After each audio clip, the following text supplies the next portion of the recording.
কয়েকদিন ধরে জনসংযোগ চলছে, মেলাতে ঢুকলেন, ফিলিংসটা কি আপনার এই মুহূর্তে? খুব ভালো লাগছে। এখানে মানুষের সাথে দেখা হচ্ছে, এবং তাদের মধ্যে যে আবেগ এবং মমতা ব্যানার্জিকে চতুর্থবারের জন্য মুখ্যমন্ত্রী করার জন্য তারা তৈরি হয়ে আছে।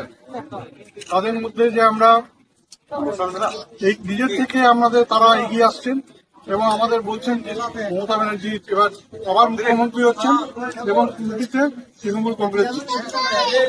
এ রাজ্যে সারা বছরই সরকারিভাবে বিভিন্ন মেলা চলে, আপনি গ্রামীণ মেলা এসেছেন, পার্থক্য কিছু দেখছেন না একই রকম লাগছে? পার্থক্য নিশ্চয়ই আছে। এখানে প্রচুর মানুষ এসছেন এবং তারা কেনাকাটা করছেন। শহরেও একই রকম হয়, কিন্তু এখানকার মানুষের মধ্যে দেখছি একটা যে যারা রয়েছেন একটা ঘরোয়া পরিবেশে সবাই মিলে বসে কেউ আড্ডা মারছে, কেউ ভালো সময় কাটাচ্ছে তাদের বন্ধু বান্ধবদের সাথে। এই যে মেলার মধ্যে যে মিলনের একটা ব্যাপার আছে, এটাই কিন্তু এখানে আমরা ভালোভাবে দেখতে পাচ্ছি। মিলনটাকে প্রচারের কাজে লাগাচ্ছেন? জয় বাংলা। বলছি যে মুখ্যমন্ত্রী অনেক সময় চপ বা ঘুগনির কথা বলে থাকেন, তো আপনার এখানে এসে কি মনে হচ্ছে, ঘুগনি বা চপ প্রকৃতপক্ষে শিল্প?